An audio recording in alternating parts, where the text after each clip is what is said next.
What if I told you the most dangerous prison you'll ever face isn't made of stone or steel?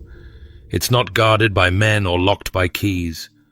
No, beloved, it's built with words, guilt, fear, the constant echo of someone else's expectations thundering through your soul. What if the bars were made of shame, the walls of manipulation, and the gate your silence? Some chains don't rattle, but they still hold us captive. Today, I want to expose something. The enemy hopes you never recognize. There are people, sometimes even close to you, who are secretly controlling your mind without you realizing. Yes, the devil doesn't always appear with horns and fire. Sometimes he uses familiar voices. Sometimes it's a parent's disapproval, a friend's silent judgment, a leader's subtle shame, or even society's whisper that you're not enough. But here's the truth that shakes the gates of hell. Whom the Son sets free is free indeed. That's John 8, verse 36, and I stand on it. You see, Jesus didn't die so that we would live under emotional captivity. He came to tear down every lie that's been spoken over you and every stronghold built inside your thoughts. This message isn't about rebellion, it's about restoration. It's about spiritual maturity. Because setting boundaries isn't sin, it's wisdom. God never asked us to be doormats for manipulation. He called us to renew our minds, to live free, to think free, and to walk boldly in the truth. So if you're ready to break free from the silent battles and reclaim your peace, I want you to stay with me, because today, light is shining on what's been hidden in the shadows. And freedom is not only possible, it's already been purchased for you. 1. The guilt tripper uses your past to control your present. Have you ever walked in victory only to be dragged back by someone who won't let go of your past? I know what that feels like. You've fasted, you've prayed, you've cried out to God in the quiet hours of the night, and you've felt His hand lift you up. You've tasted freedom. And then suddenly you're back in a conversation with someone who says they care, but all they do is reopen old wounds. They bring up who you used to be, not who you are now in Christ. That's not love, that's manipulation dressed in concern. The guilt tripper is subtle. They don't always raise their voice. Sometimes it's a quiet sigh, a well-placed reminder, a question that feels innocent but is loaded with judgment. And if you're not spiritually alert, you'll start believing that you owe them something, that you need their approval to prove your transformation. But listen to me. You don't need to audition for the grace of God. Romans 8 verse 1 declares with power and clarity, "There is therefore now no condemnation to those who are in Christ Jesus." That's not a suggestion, that's a holy verdict. If Jesus has removed your shame, why would you let someone else nail it back on you? This is why spiritual maturity involves setting boundaries not out of bitterness, but out of obedience. I'm not talking about pride. I'm talking about clarity. Jesus doesn't constantly pull out your old resume of failures. He tore that record up and wrote your name in the book of life instead. Micah 7 verse 19 reminds us that God casts our sins into the depths of the sea. That means there are things about your past that God Himself has chosen to forget. So why are we entertaining voices that keep fishing for what God has buried? Let me be honest, it hurts when the guilt tripper is someone close.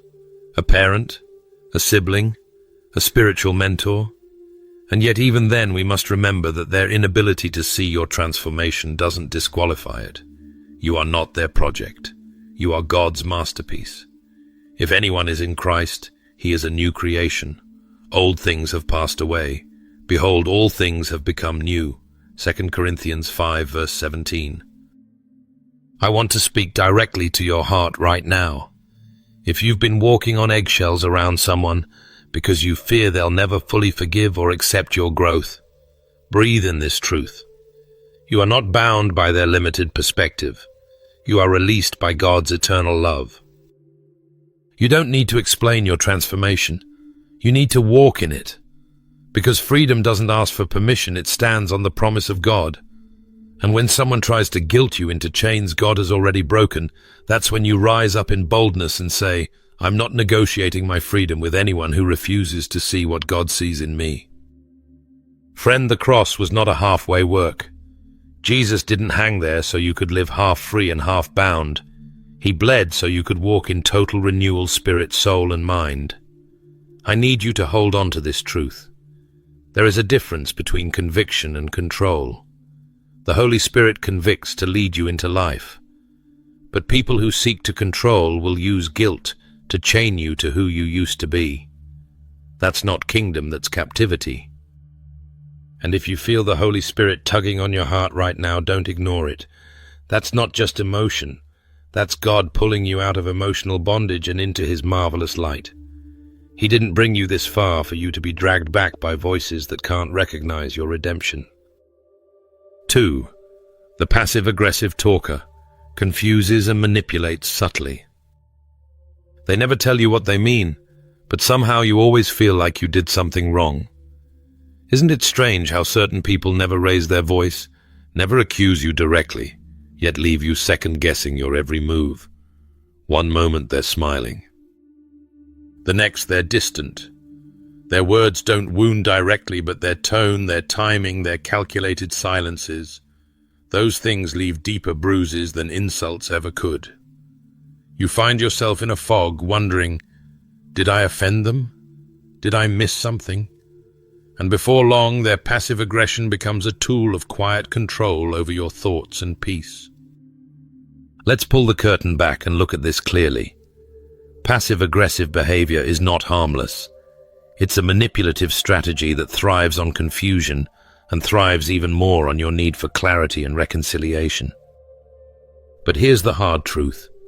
It's designed to keep you guessing, to make you walk on eggshells, to make you feel like you must earn back a connection you never even broke. These individuals won't tell you what's wrong, but they'll punish you for not knowing. Their silence screams louder than truth, and their ambiguity becomes the prison where your confidence dies slowly. I remember a time when I was walking closely with God, praying fervently, growing in my calling, and yet one voice in my life kept me tethered in emotional confusion. They'd say I'm fine, but their energy screamed otherwise. Every conversation felt like a test I didn't study for. And when I tried to address it, they'd respond with sarcasm or subtle jabs, leaving me wondering if I was too sensitive. But that's not how our Heavenly Father leads us. God is not vague. He does not play mind games. His word tells us in 1 Corinthians 14, verse 8, if the trumpet does not sound a clear call, who will get ready for battle? In other words, when clarity is absent, confusion takes the lead, and that's not from the Spirit of God. Jesus was clear, firm, and full of love. When he spoke, he brought peace and conviction, not instability. And in Matthew 5, verse 37, he instructs us plainly, let your yes be yes, and your no, no. Anything more comes from the evil one. There's no room for games or manipulation in the kingdom of light. Some of you watching this have been emotionally drained for years, not from open arguments, but from silent battles. You found yourself addicted to validation, clinging to every breadcrumb of approval from someone who refuses to feed you real communication. But that's not love. That's emotional control. That's spiritual sabotage. Proverbs 26, verse 24 to 25 warns us, enemies disguise themselves with their lips, but in their hearts they harbor deceit. Though their speech is charming, do not believe them. You see, the enemy doesn't always roar. Sometimes he whispers with a smile. And it's in those moments that discernment must rise in you. The Spirit of God gives clarity, not confusion. He builds you up, not breaks you down with guilt and guessing. Let me ask you something real right now. Are you sacrificing your mental peace to maintain a relationship that constantly makes you feel spiritually unstable? If so, hear this in love. That's not what God wants for you. You are not required to sit in the confusion of someone who refuses to speak truthfully. You are not called to decode emotions that are meant to dominate rather than communicate. This is the season to recognize the source of the fog in your spirit and invite the light of Christ to expose it. Confusion isn't compassion, it's control. If you need peace, look for people who speak in light. And if that person has been allowed too much access to your mind, it's okay, grace covers that. But now we reclaim territory. We renew our mind as Romans 12 verse 2 declares, and we refuse to be conformed to cycles of emotional instability. Instead, we step boldly into clarity, confidence, and Christ-centered boundaries. You don't have to live in mental limbo. You can walk in spiritual clarity. You can breathe again without waiting for someone's emotional permission. Speak this over yourself. I am no longer a prisoner to confusion. I walk with people who speak truth in love. I am led by the spirit of clarity. God's voice brings peace and I follow him. 3. The flatterer disarms with praise to gain influence. Not all compliments are kind. Some are calculated.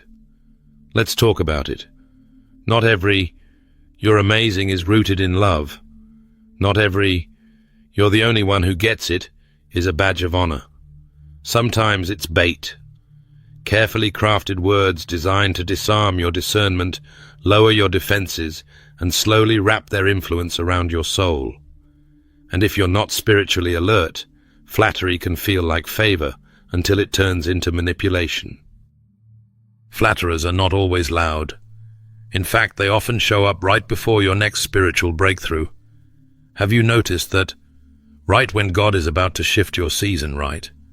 When you're stepping into deeper purpose, someone appears with words that stroke your ego, but dull your edge. They don't speak what's good for you. They speak what feels good to you. And if you're not careful, you'll start listening to their praise more than God's direction. Proverbs 29 verse 5 lays it bare. A man who flatters his neighbor spreads a net for his feet. A net that means entrapment. That means entanglement. That means someone is planning a fall while pretending to celebrate your rise.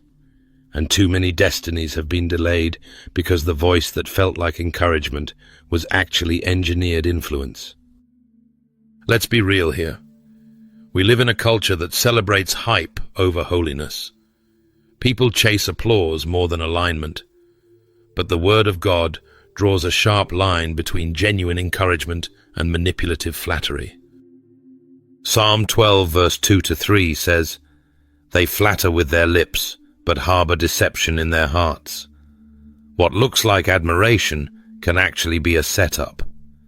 And what feels like honor might just be a strategy to gain access to your decision-making, your emotions, and ultimately your direction. Here's the pattern: they praise you, then they plant seeds. Not seeds from the Spirit, but opinions dressed in kindness. You're so talented you really don't need to wait on anyone else. You're the best I've ever seen. Why let someone question you? It sounds good, but if it leads you away from wise counsel, accountability, or humility, it's not a gift. It's a trap. And don't miss this: flatterers aren't loyal. Their praise has an expiration date. The moment you stop feeding their ego or questioning their motives, the affection turns cold. That's because it was never about you, it was about the control they could gain through you. But here's where we find hope. The Holy Spirit doesn't just comfort, He warns. He sharpens our discernment so we can hear beneath the words and recognize the spirit behind them. And while the flatterer kisses you with charm, a true friend might wound you with truth, but that truth sets you free. Proverbs 27 verse 6 tells us plainly, "Wounds from a friend can be trusted, but an enemy multiplies kisses." So, beloved, if you're surrounded by voices that always agree, never challenge, never correct, take a step back. Ask the Lord, is this voice from you, or is it a distraction dressed in praise? Because at the end of the day, we don't need polished words. We need sharpened wisdom. We don't need applause. We need anointing. Let's choose truth over praise every time. And maybe some of you are realizing right now, that's me. You've been caught in someone's compliments, slowly shaped by their approval, hesitant to disappoint them because their words felt so affirming. But listen, there is no human praise worth forfeiting God's peace. You don't owe loyalty to manipulation. You owe obedience to the one who formed you. This is a time for spiritual sobriety. As God elevates you, He's also protecting you. And sometimes protection looks like exposing the compliment that wasn't really a compliment. It was a leash. Stay grounded. Stay prayerful. Stay aligned with people who speak truth, even when it stings. Because those are the ones who care more about your soul than your smile. And that, my friend, is love. 4. The constant comparer robs you of contentment. How can you celebrate what God gave you if someone keeps convincing you it's not enough? Let's talk about one of the most subtle and toxic forms of mind control: comparison. I'm not talking about the healthy kind of observation that inspires growth. I'm talking about the slow poison, the kind that creeps in through someone else's comments, glances, or tone. The kind that turns celebration into competition and confidence into insecurity. And more often than not, it doesn't come from enemies. It comes from people close enough to influence how you see your own blessings. You know the ones. They never directly criticize you, but they always highlight someone else's progress in your moment of peace. You mention how God has been good to you and they say, "Yeah, but did you see what so-and-so just did?" Or maybe you're finally content in your assignment and they drop a seed of, "Well, I guess that's okay if that's really enough for you." And just like that, contentment leaks. Joy fades, and you start measuring yourself against a metric God never gave you. But let's pause here, because this isn't just about their voice, it's about what that voice activates in us. If we don't check our hearts, we start to internalize their broken lens. Instead of celebrating our lane, we drift into theirs. Instead of praising God for the portion He gave us, we resent what we don't have. That's not freedom. That's quiet bondage. God never called us to live according to someone else's highlight reel.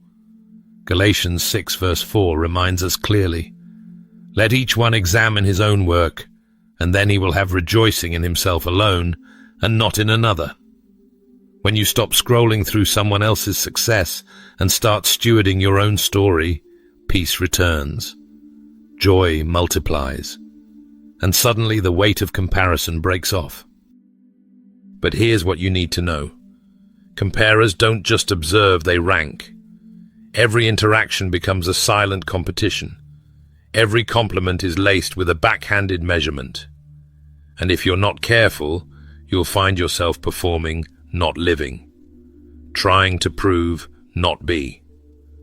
That's why 2 Corinthians 10 verse 12 issues this strong warning.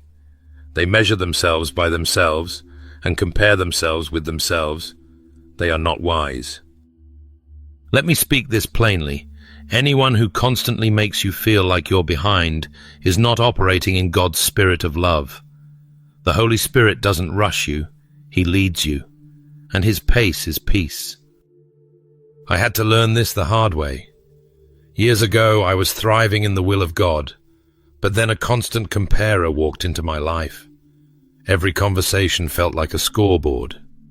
My wins were ignored unless they were bigger than someone else's. My blessings were acknowledged only to be downplayed in light of another's. And without realizing it, I started doubting what God had already confirmed in my spirit. Comparison blurred my vision. Until one day God reminded me of Philippians 4 verse 11, where Paul says, "I have learned to be content, whatever the circumstances." That word "learned" is so powerful. Contentment doesn't come naturally, it's something we develop. It's built through gratitude, through trust, and through the quiet conviction that what God has given me is enough for the calling He's placed on my life. You don't need their measuring stick. You don't need their approval. What you need is alignment with the God who handcrafted your purpose. His plan for your life isn't a competition. It's marked, sealed, and uniquely blessed for you. And when you stop looking side to side and start looking up, you will discover a peace no ranking system can steal. 5. The drama creator fills your mind with chaos and fear. If every time they speak your peace gets hijacked, it's not just drama, it's spiritual warfare. By the time we reach this point, we've already peeled back the layers of manipulation masked as guilt, flattery, subtle aggression, and comparison. But there's one more figure lurking in the shadows, perhaps the loudest of them all, the drama creator. The one who doesn't just stir the pot, but throws it against the wall and then expects you to clean it up. Let's be honest, some people don't want peace, they want attention, and they're willing to destroy your inner stillness to get it. Have you ever been doing just fine, walking in joy, clarity, even breakthrough, and then out of nowhere here they come with another crisis, and somehow it becomes your problem, your responsibility.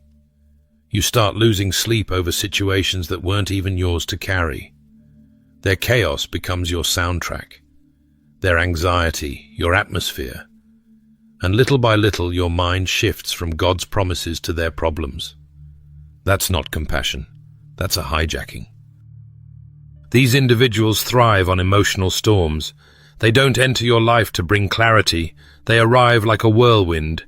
1 minute you're centered in Christ, the next you're on edge, defending yourself, rehashing conversations, doubting your peace. But here's what we must remember. God is not the author of confusion, but of peace. 1 Corinthians 14 verse 33. And if confusion is reigning where God's peace once ruled, it's time to ask, who have I allowed into my mind that's working against my spirit? You see, the enemy doesn't always enter through temptation. Sometimes he walks in disguised as a drama-filled friend, relative, or even leader. Someone who weaponizes emotion crafts, chaos, and expects your loyalty to look like mental exhaustion. But I want to speak this over your life today. You are not their emotional landfill. You were not created to manage other people's dysfunction. That's not spiritual maturity, that's spiritual manipulation. James 3 verse 16 makes it plain, where you have envy and selfish ambition, there you find disorder and every evil practice. The enemy wants to entangle you in distractions so you never discover destiny. He wants your mind so caught up in their storms that you miss the still small voice of God whispering, "Be still and know that I am God." Friend, peace is not a luxury, it's a fruit of the Spirit. It's part of your inheritance in Christ. Isaiah 26 verse 3 says, "You will keep in perfect peace those whose minds are steadfast because they trust in you." That means your peace is protected by your focus. If someone keeps hijacking your peace, they're interfering with your focus. And if they're interfering with your focus, they're affecting your faith walk. Now hear me on this. Setting boundaries is not unloving. It's prophetic. It declares I carry peace and I protect it like it's sacred because it is. Jesus himself would withdraw from crowds. He loved deeply, but he did not live on edge. He carried the atmosphere of heaven, and so do you. So here's the shift stop. Letting people's chaos appoint itself as your counselor. Just because someone's loud doesn't mean they're right. Just because they're emotional doesn't mean they're truthful. And just because they're dramatic doesn't mean they deserve space in your thought life. It's time to cut the cords that keep you bound to emotional instability. Not from resentment, but from reverence. Because the deeper you go in God, the more sacred your peace becomes. And anyone who threatens that peace must either change their ways or lose their access. You are called to carry peace, to live in peace, and to speak peace. Don't let drama drown that out. You were never meant to be controlled by opinions only led by God's Spirit. Because you're not a puppet, you're a prophet. You weren't born to echo the noise of others, but to speak the truth God plants in your spirit. Let me remind you, freedom in Christ is not just about heaven, It's about the mind you live with on earth. It's about waking up without guilt, haunting your thoughts. It's about silence that's no longer filled with fear. It's about hearing God's voice louder than human expectation. 2 Corinthians 3 verse 17 says, "Where the Spirit of the Lord is, there is freedom." That includes emotional independence and mental clarity. Yes, sometimes spiritual warfare isn't a demon at the door. It's a text you need to ignore. It's a conversation you're afraid to have. It's a boundary you're finally bold enough to set. And in those moments, remember the Holy Spirit is your counselor. Not people-pleasing, not manipulation, not fear dressed as loyalty. And never forget the wisdom of Proverbs 4 verse 23. Guard your heart with all diligence, for out of it flow the issues of life. You are free. Stay free. Walk in that truth. Amen. Before we close this message, I want to invite you into a moment of fervent, honest prayer. Right where you are, whether you're sitting in silence, driving home, or scrolling through your day, I encourage you to pause and pray with me. Let's invite the Holy Spirit to break every unseen chain, remove every false voice, and restore peace and clarity where confusion has tried to reign. Let's pray. Father in heaven, I come before you with an open heart and a willing spirit. You see me fully, every thought, every weight, every wound I've carried silently. You know the voices that have whispered lies, the people who have shaped my thinking in ways that pull me away from you. And today, God, I choose freedom. I surrender every relationship, every influence, every connection that does not align with your truth. If someone has filled my mind with fear, doubt, guilt, or confusion, I release them to you now. I am not their prisoner. I am your child. I choose your peace over their pressure. I choose your voice over their volume. Lord, purify my mind. Where manipulation once found a home, build your wisdom. Where fear once echoed, let your perfect love speak louder. I ask for a spiritual cleansing, not just of actions, but of attachments. Remove every hidden hook the enemy has used through people to steal my joy, distract my purpose, and distort my identity. Holy Spirit, be my guide. Teach me to recognize your voice with clarity and confidence. Teach me to trust it more than my need for approval, more than the noise of others, more than the chaos around me. Give me discernment that cuts through flattery, comparison, guilt, and confusion. Sharpen my spirit so I know who belongs close and who must be loved from a distance. Heal the wounds that made me vulnerable to control in the first place. Whether from childhood heartbreak or betrayal, touch those places with your power. Restore my boundaries, strengthen my soul. Give me boldness to walk away from what you never called me to carry. Father, I bless those who have knowingly or unknowingly tried to control me. I release resentment. I cancel bitterness. But I refuse to let their presence define my peace. I belong to you, not to their opinions or expectations.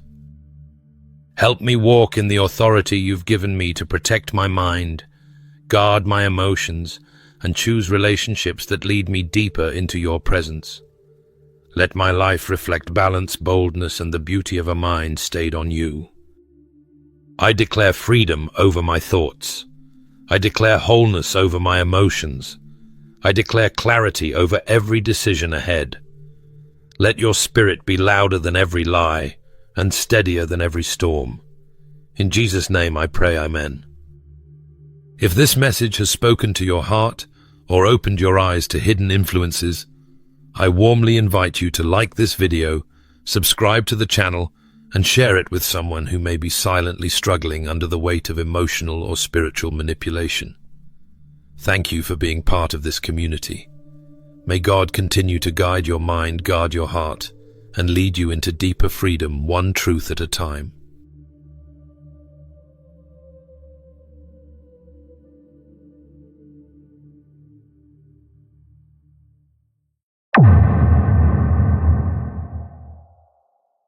The Holy Spirit is always here for you.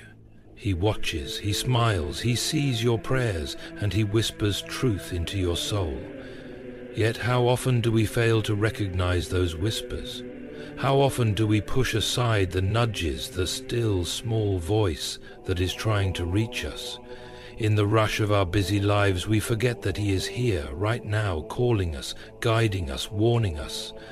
And when we ignore those warnings, we put ourselves in great danger. But let me tell you something. He loves you. His warnings aren't meant to punish, but to protect. He wants to lead you on the right path, to guide you through this life filled with distractions, temptations, and confusion. If you are listening right now, if you feel that stirring within your spirit, it is because the Holy Spirit is speaking to you. This is a divine moment. Do you know that the Holy Spirit speaks to us? He speaks in the quiet moments, in the flashing images that run through our minds, in the scriptures that seem to leap off the page and grip our hearts. He speaks through conviction, through dreams, and sometimes even through other people. And yet, how often do we turn away? How often do we let his voice fade into the background noise of our lives? It's time to wake up, to recognize the urgency of his warnings. God is patient, but his patience is not endless. There are times when he calls, and if we don't answer, the door may close. There are times when he speaks, and if we don't listen, we risk wandering too far. So today, I want to share with you 3 urgent warnings from the Holy Spirit that you cannot afford to ignore. The first warning is when you keep ignoring God's call. The Holy Spirit whispers to you, gently and persistently. He calls you to a deeper relationship, to repentance, to turn away from things that bind you. He is the ever-patient voice that tugs at your heart, but if you ignore him long enough, you may no longer hear his voice. Proverbs 1:24-28 tells us, "Because I have called and you refuse to listen, I have stretched out my hand and no one has heeded, because you have ignored all my counsel and would have none of my reproof. I will also laugh at your calamity. I will mock when terror strikes you." This is the tragedy of ignoring the Holy Spirit's call. It is not that God wants to harm us, but that our refusal to listen leads to spiritual calamity. We shut ourselves off from the source of life and peace. In Hebrews 3:7-8, we are warned, "Today, if you hear his voice, do not harden your hearts." If you feel that gentle pull in your heart to change, to repent, don't wait. Don't harden your heart. Listen. The second warning is when you are surrounded by the wrong people. I've seen it time and again. People in good churches, people who love God, but they fall away because they surrounded themselves with influences that led them astray. Do not be deceived, the Bible says in 1 Corinthians 15:33. Bad company ruins good morals. The people you choose to walk with have a profound impact on your life. In Proverbs 13:20, it says, "Whoever walks with the wise becomes wise, but the companion of fools will suffer harm." Let me tell you a story. A young man, full of promise, full of potential, started hanging around with a group of people who had no respect for God. At first it was innocent enough, a night out here and there, but slowly he drifted, and before he knew it, he was making decisions that led him down paths he never intended to walk. His faith grew weaker, his heart more calloused. The Holy Spirit warned him, but he ignored the warning, and he suffered. You see, the people you surround yourself with either draw you closer to God or push you further away. If you feel the Holy Spirit warning you about the people you spend time with, listen. It's time to make a change. It's time to walk away from the influence of the world and return to those who will help you grow in the Lord. And the third warning, perhaps the most heartbreaking of all, is when you are drifting away from your faith. Revelation 3:16 warns us, "So, because you are lukewarm, neither hot nor cold, I am about to spit you out of my mouth."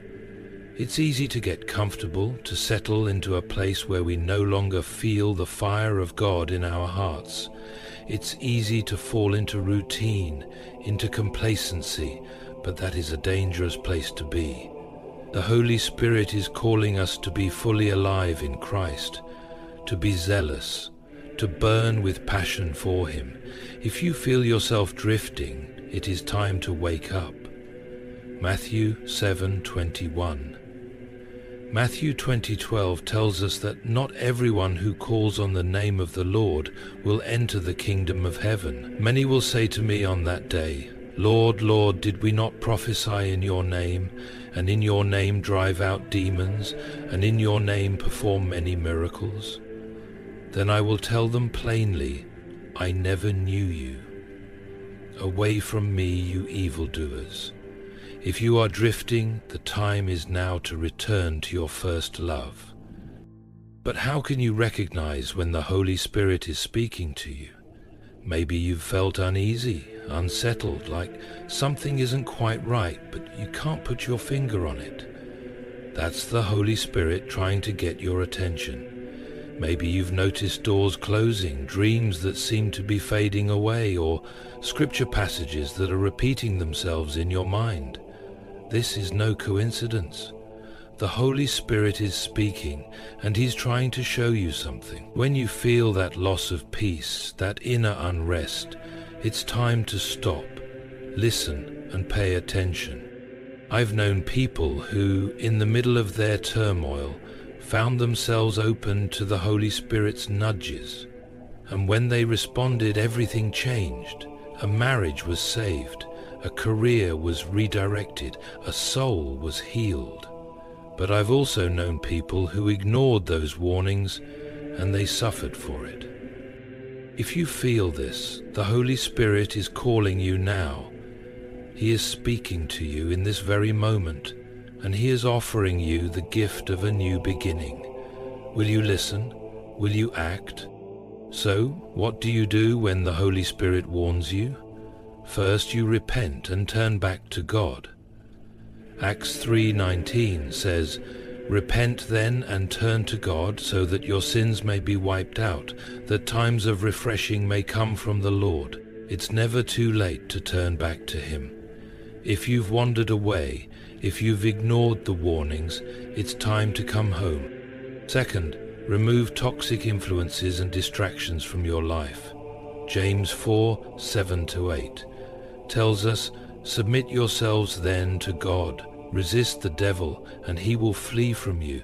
Come near to God, and he will come near to you." There is power in submission to God. Third, strengthen your relationship with the Holy Spirit through prayer and fasting. Galatians 5:16 encourages us to walk by the Spirit, and you will not gratify the desires of the flesh. You can strengthen your connection with God through prayer, through worship, through seeking His presence. The Holy Spirit knows you better than anyone else. He knows the deepest desires of your heart and the secret struggles you face. He sees the battles you fight, even the ones you think no one else understands. He watches over you not to criticize or condemn, but to protect, to warn, and to guide you toward the fullness of life that God has for you. The beauty of His presence is that He speaks to us in ways we can understand, in ways that resonate deep within our spirit, and His words are always full of love and compassion. When the Holy Spirit warns us, it's not out of anger, but out of love. He's trying to prevent us from making decisions that could lead to heartache, regret, or spiritual dryness.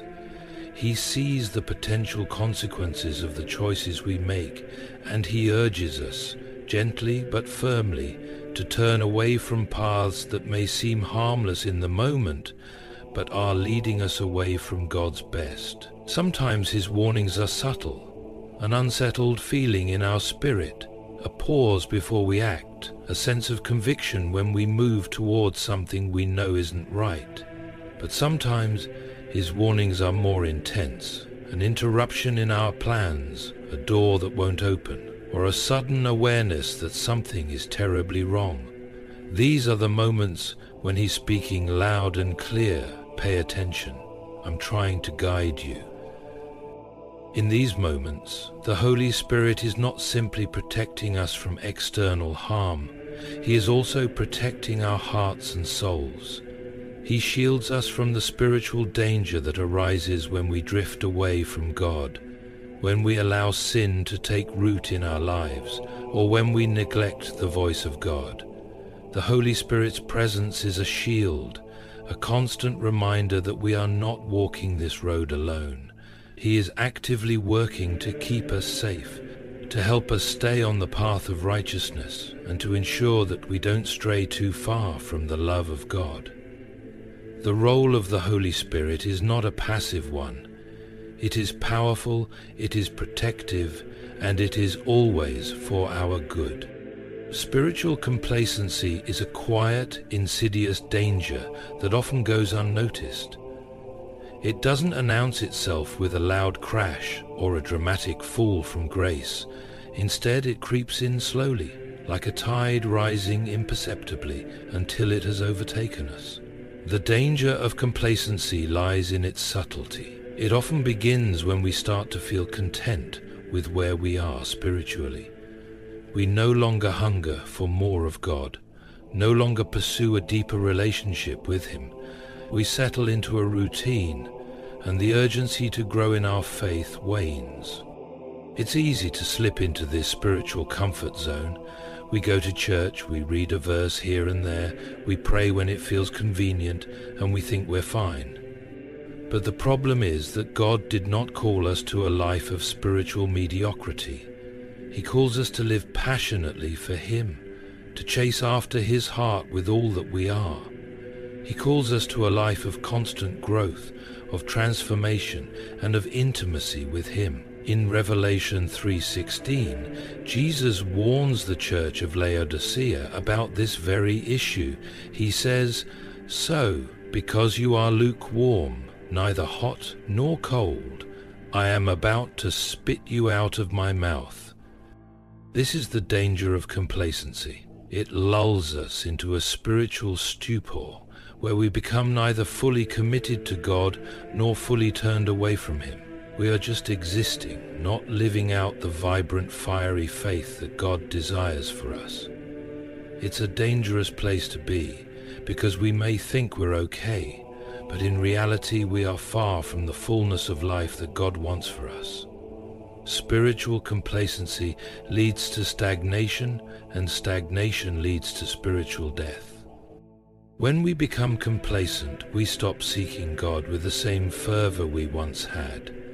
We stop pressing in through prayer, we stop digging deep into the Word, and we stop surrendering areas of our lives that are holding us back. We allow the distractions of the world to steal our attention, and before long, our passion for God begins to fade. The Holy Spirit, in His love for us, warns us against this complacency. He beckons us back to the fire of our first love, urging us to reignite our passion and commitment to Christ. He does not want us to be lukewarm. He wants us to burn with zeal for Him. If you feel that your spiritual life has become stagnant, don't ignore it.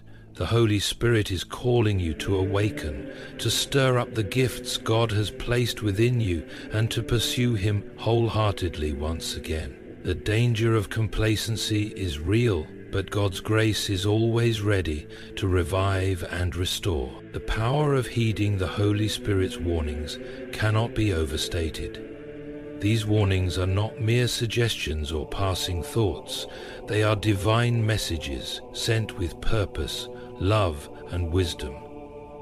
When the Holy Spirit speaks to us, It is an invitation to step into something better, something more fulfilling, more aligned with God's will for our lives. To ignore these warnings is to risk stepping off the path that leads to abundant life. But when we choose to listen, something transformative happens within us. One of the greatest gifts the Holy Spirit offers is His ability to guide us in real time. He knows where we are headed. He knows the traps and pitfalls that lie ahead, and He sees what we cannot. When we heed His warnings, we avoid spiritual, emotional, and even physical dangers. It's like a trusted friend who sees a thread in the distance and alerts you before it becomes too late. At the moment, we may not fully understand the reasons behind the warning, but we must trust that the Holy Spirit sees the bigger picture. Consider how many stories in the Bible illustrate the power of listening to God's voice. Think of Noah, who, when warned by God, built an ark that would save his family and preserve life on earth. Genesis 6:13, 2022. Heeding the warning wasn't easy. It meant facing ridicule, the unknown, and perhaps his own doubts. But his obedience saved him from disaster. Then there's the story of Joseph, who, after being warned in a dream, fled with Mary and Jesus to Egypt to escape Herod's wrath. Matthew 2:13. By following that divine warning, he protected the Savior of the world from harm.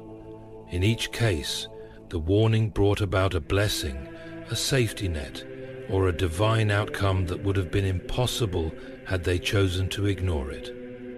Now, think about the inverse. What happens when we don't heed the Holy Spirit's warnings? The consequences may not always be immediately visible, but they are nonetheless real. In the Bible, we see how Saul's refusal to obey God's instructions resulted in the loss of his kingship, 1 Samuel 15. He ignored the clear direction of God, thinking his way was better, and the fallout was profound, not just for him but for the entire nation. This is why the Holy Spirit's warnings are so precious. He speaks not to control us, but to guide us into God's perfect will. When we listen to the Holy Spirit, we invite His protection, His wisdom, and His peace into our lives. It's in those moments of surrender, when we choose to act in obedience, that we experience God's perfect peace. When we choose to ignore Him, we forfeit that peace, and we open ourselves to confusion and hardship. But the beauty of it all is this: when we heed the Holy Spirit's warnings, we are never left alone. He doesn't just warn us and leave us to figure it out. He gives us the strength to follow through. He provides the courage to make difficult decisions, the grace to turn away from temptation, and the peace to know that we are walking in the will of God. Listening to the Holy Spirit's warnings isn't about being perfect. It's about trusting His guidance. It's about choosing moment by moment to lean into His voice and follow where He leads. When we do, we align ourselves with God's best for us, and that alignment always leads to blessing, growth, and peace. The power of heeding the Holy Spirit's warnings is that it opens the door to a life full of divine protection, purpose, and the abundant life that Jesus promised. It's a life worth choosing every time. The hope of repentance and restoration is one of the most powerful aspects of God's grace. No matter how far we've strayed, no matter how many times we've ignored the Holy Spirit's warnings or turned away from God, there is always hope. Repentance is not a sign of failure. It is an invitation to return to the heart of the Father, to receive His forgiveness and restoration.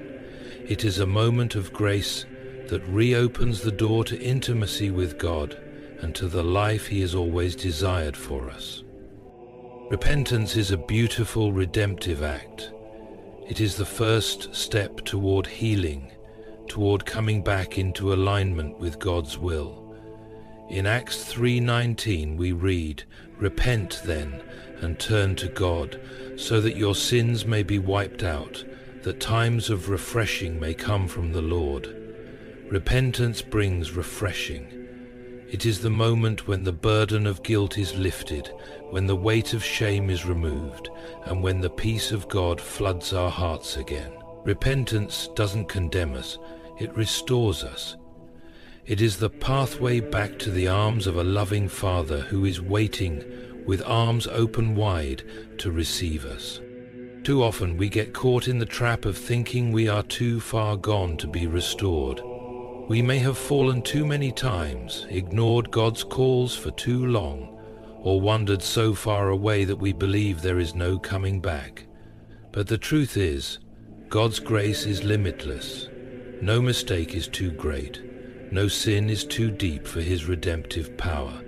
The story of the prodigal son in Luke 15 is a perfect example of God's heart toward us when we return. The son had wasted everything, gone to the farthest extremes, and yet when he returned, his father didn't scold him or make him earn his way back. Instead, he ran to him with love, forgiveness, and celebration. "For this son of mine was dead and is alive again. He was lost and is found." Luke 15:24. God's heart is always toward restoration, always ready to welcome us home. Restoration doesn't just bring us back to where we were, it brings us to a place of deeper relationship and greater blessing. When we repent, we don't just receive forgiveness for our past mistakes. We open ourselves to a future of growth, renewal, and transformation. It is through repentance that the Holy Spirit can do his most powerful work in us, refining our hearts, renewing our minds, and making us more like Christ. We are not merely returned to the status quo, we are elevated, refined, and made new. There is no sin too great, no distance too far, and no time too late for God to restore you. The hope of repentance is not just that we are forgiven, but that we are given a fresh start. It's a new beginning, a new chapter where God's mercy and grace can shine even brighter than before. If you feel that tug in your heart, if you feel the Holy Spirit calling you to turn back, know that today is the day of restoration. Today is the day when God is offering you a fresh start, a new beginning. It is never too late to repent, to return to his embrace, and to experience the fullness of his love and grace. And know this, God's grace is always available. You are never beyond the reach of his love. His warnings are not meant to harm you, but to protect you, to guide you, and to bring you into deeper fellowship with him. So, what will you do? The Holy Spirit is speaking to you now. Will you listen, or will you ignore him? The choice is yours. God is calling you. He is waiting for you. His arms are open, and his grace is endless. Let us pray together. Holy Spirit, we surrender our hearts to you today. We hear your voice, and we ask for the courage to listen and obey. We repent of our sins, we turn back to you, and we commit ourselves to walk in your ways. Fill us with your presence, guide us with your wisdom, and let us never ignore your voice again. We give you our hearts, and we invite you to lead us. In Jesus' name, amen. Now, go and listen. The Holy Spirit is speaking.